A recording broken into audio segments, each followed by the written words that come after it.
पुलवामा में सुरक्षा बलों ने आतंकियों को घेरा। जम्मू कश्मीर के पुलवामा में शनिवार 11 नवंबर को आतंकियों और सुरक्षा बलों के बीच मुठभेड़ हो गई। पुलवामा के परिगाम इलाके में सुरक्षा बलों और आतंकियों के बीच ये एनकाउंटर अभी भी जारी है। आतंकी गतिविधि का पता चलने के बाद सुरक्षा बलों ने परिगाम क्षेत्र में बड़े पैमाने पर घेराबंदी और तलाशी अभियान शुरू कर दिया है। प्राप्त जानकारी के अनुसार परिगाम इलाके में चलाए जा रहे तलाशी अभियान के दौरान वहां मुठभेड़ शुरू हो गई। उस क्षेत्र में 1 से 2 आतंकियों के छिपे होने की आशंका जताई जा रही है। फिलहाल वहां सुरक्षा बलों का ऑपरेशन चालू है।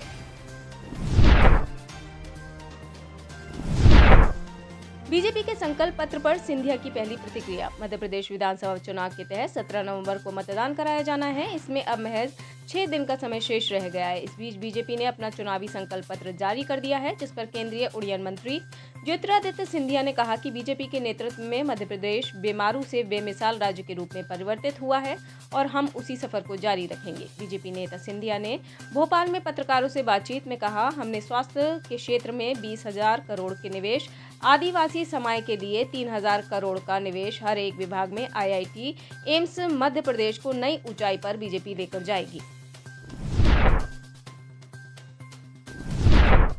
बिहार में जाति आधारित गणना से जुड़ी रिपोर्ट सार्वजनिक की जा चुकी है। आर्थिक स्थिति तक बताई गई है। मुख्यमंत्री नीतीश कुमार और लालू प्रसाद यादव ने इसका पूरा समर्थन किया है। समर्थन की बात बीजेपी के नेता भी कहते रहे हैं, लेकिन आंकड़ों को लेकर आरोप लगा रहे हैं कि वह सही नहीं है। वहीं दूसरी ओर इस रिपोर्ट को सदन में पेश करने के बाद आरक्षण से जुड़ा बिल भी पास हो गया। 50 से बढ़ाकर इसे 65% तक कर दिया गया है। 10% EWS को जोड़ दिया जाए तो यह 75% हो जाएगा। संजय सिंह को किस अनहोनी की है आशंका। आम आदमी पार्टी के राज्यसभा सांसद 4 अक्टूबर के बाद से जेल में हैं। एक दिन पहले वह राउज एवेन्यू कोर्ट में पेशी कर आए थे। अदालत में दिल्ली आबकारी नीति मामले में पेशी के बाद मीडिया के सवालों के जवाब में एक बयान देकर उन्होंने सनसनी मचा दी। उन्होंने कोर्ट से बाहर निकलते वक्त मीडिया के सामने बड़ा खुलासा करते हुए कहा कि केजरीवाल जी को फंसाने की बहुत बड़ी साजिश है। उनकी सिर्फ गिरफ्तारी नहीं, केजरीवाल के साथ बड़ी घटना को अंजाम देने वाले ये लोग। आप नेता संजय सिंह के इस बयान के बाद से दिल्ली के सियासी गलियारों में चर्चा चरम पर है।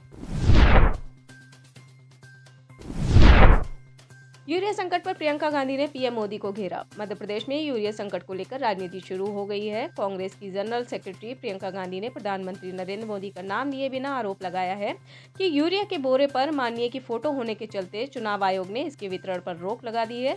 आखिर क्यों लगाई गई फोटो? यूरिया पर भी प्रचार जरूरी था।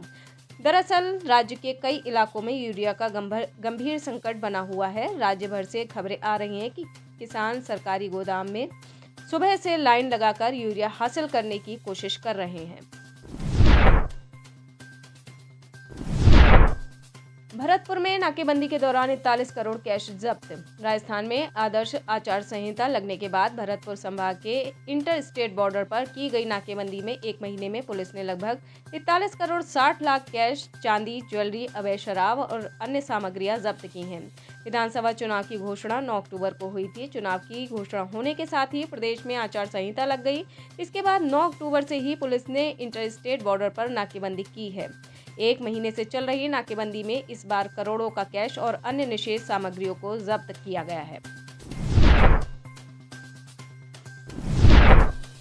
पुलिस ने जब्त किए 500 के नकली नोट। राजस्थान में विधानसभा चुनाव 25 नवंबर को है। प्रदेश भर में आचार संहिता लागू है। भयमुक्त चुनाव करने के लिए पुलिस और CRPF के जवान चेकिंग पॉइंट पर आने जाने वाले संदिग्ध वाहनों की जांच कर रहे हैं। जोधपुर पुलिस ने नाकाबंदी के दौरान मिली सूची के अनुसार कार्रवाई करते हुए एक कार को चेक किया। उसमें से 2 करोड़ रुपए के नकली नोट बरामद किए गए हैं। एक युवक को हिरासत में लिया गया है। चेकिंग के दौरान 2 करोड़ रुपए के नोटों के बंडल में जब देखा तो सभी नोट नकली थे। सभी नकली नोट 500 रुपए के नोट हैं। पुलिस ने कार्रवाई करते हुए नोट और कार जब्त कर ली है। एक आरोपी को हिरासत में लेकर उससे नोटों के बारे में पूछताछ की जा रही है।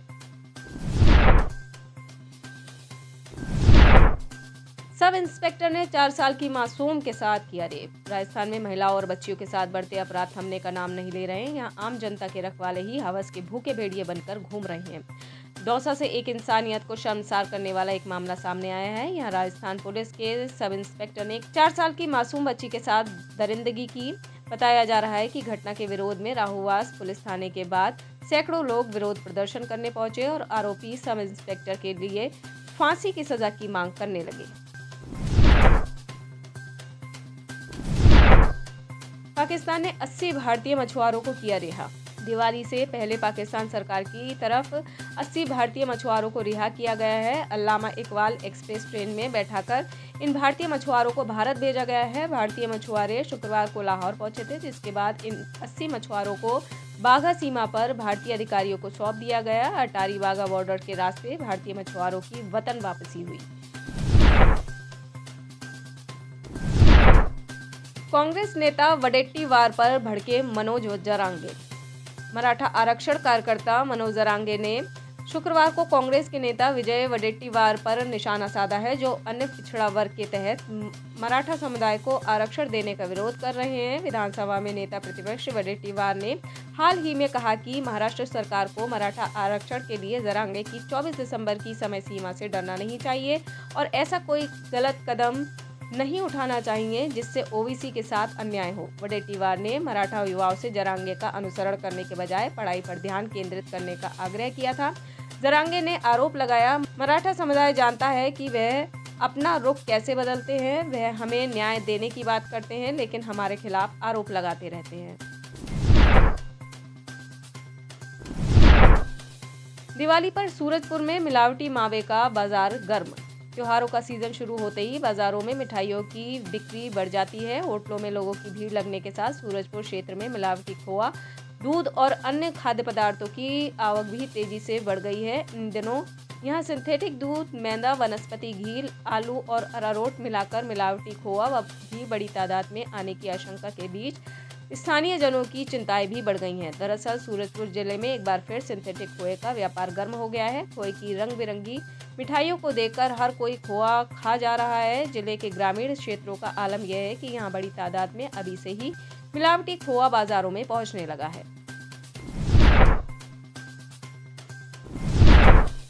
वजीउद्दीन एएमयू में तैयार कर रहा था आतंकी नर्सरी। यूपी एटीएस ने छत्तीसगढ़ से आईएस के पुणे मॉड्यूल के सक्रिय सदस्य वजीउद्दीन को 2 दिन पहले गिरफ्तार किया। एटीएस को छानबीन में पता चला है कि वजीउद्दीन एएमयू में आतंकी नर्सरी तैयार कर रहा था। यूनिवर्सिटी के बच्चों से प्रोफेसर कहते थे। वजीउद्दीन अपनी पीएचडी खत्म करने के बाद अलीगढ़ में ही कोचिंग चलाने लगा था और इसी की आड़ में जिहादी गतिविधियों के लिए उसने तमाम युवाओं का ब्रेन वॉश करना शुरू कर दिया था। दिल्ली स्पेशल सेल द्वारा गिरफ्तार शाहनवाज और रिजवान भी वजीउद्दीन से ही खाता प्रभावित थे। अलीगढ़ में ही शाहनवाज वजीउद्दीन के संपर्क में आया था।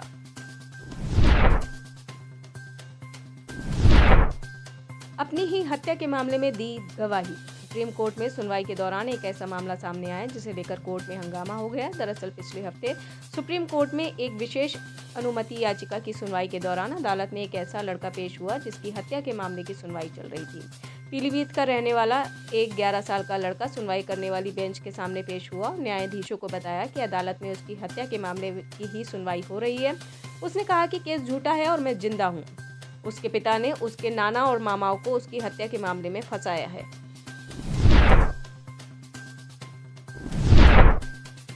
ओसामा की जमानत के लिए फोन पर मांगी गई रकम। पूर्व दिवंगत सांसद मोहम्मद शहाबुद्दीन की पत्नी हिना शहाब ने शनिवार को 11 नवंबर जिले के एसपी शैलेंद्र कुमार सिन्हा के पास एक आवेदन देकर कहा कि मेरे बेटा ओसामा को कुछ लोग जो हम लोगों के पूर्व के शत्रु हैं, उन लोगों के द्वारा उसके कैरियर को दागदार एवं बदनाम करने के लिए कुछ वर्षों से प्रयास किया जा रहा है। अपनी राजनीतिक पहुंच और झूठे आरोप लगाकर एक साजिश के तहत पहले मेरे बेटे ओसामा को उठाकर जेल में डाल दिया गया ताकि उसका करियर बर्बाद हो जाए। जब उन लोगों को इतने पर संतोष नहीं हुआ तो 8 नवंबर 2023 को शहर के तरवारा मोड़ के रहने वाले शिवशंकर यादव नामक व्यक्ति से फोन करके 45,000 रुपए ये कहकर मांगे गए कि ओसामा शहाब की जमानत में देना है।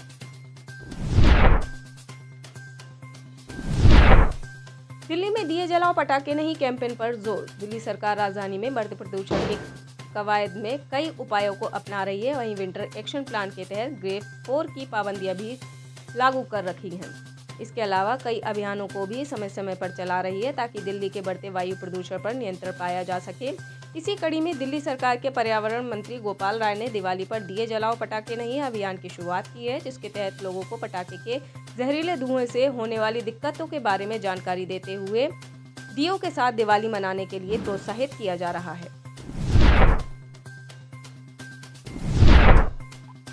जो बाइडन और शी जिनपिंग सैन फ्रांसिस्को में करेंगे मुलाकात। अमेरिका के राष्ट्रपति जो बाइडन और चीनी राष्ट्रपति शी जिनपिंग 15 नवंबर में सैन फ्रांसिस्को में मुलाकात कर सकते हैं। अमेरिकी अधिकारियों के मुताबिक इस मुलाकात के दौरान इजरायल हमास जंग, यूक्रेन रूस जंग और ताइवान को मिल रही अमेरिकी मदद को लेकर बात होगी। ताइवान में अगले साल चुनाव होने हैं और चीन इस बैठक के जरिए ये सुनिश्चित करना चाहेगा कि अमेरिका किसी तरह की दखल से बचे और ताइवान के पक्ष में बात करने से भी बचे। इसके अलावा मध्य पूर्व उपजे हालिया तनाव और संघर्ष को लेकर चीन से बात कर सकता है।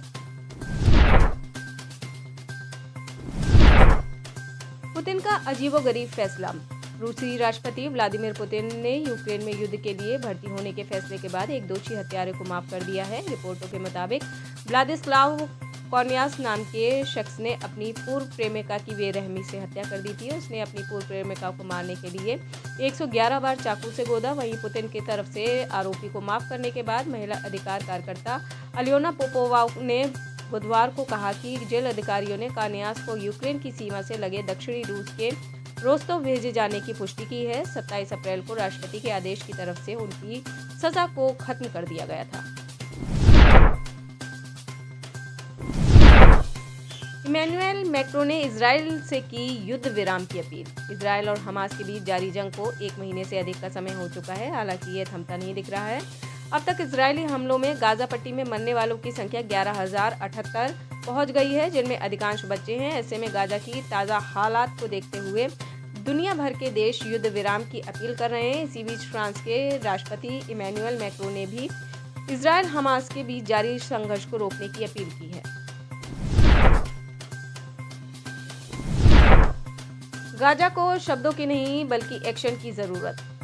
इजराइल और हमास के बीच जारी युद्ध को 1 महीने से अधिक हो गया है, हालांकि अभी भी यह संघर्ष थमता नहीं दिख रहा है। इस बीच ईरानी राष्ट्रपति इब्राहिम राइसी चल रहे युद्ध पर एक शिखर सम्मेलन में भाग लेने के लिए सऊदी अरब पहुंचे हैं। सऊदी अरब की राजधानी रियाद में अरब और इस्लामी देशों के शिखर सम्मेलन के लिए रवाना होने से पहले तेहरान हवाई अड्डे पर राइसी ने कहा, गाजा को शब्दों की नहीं बल्कि कार्रवाई की जरूरत है। आज इस्लामिक देशों की एकता बहुत महत्वपूर्ण है।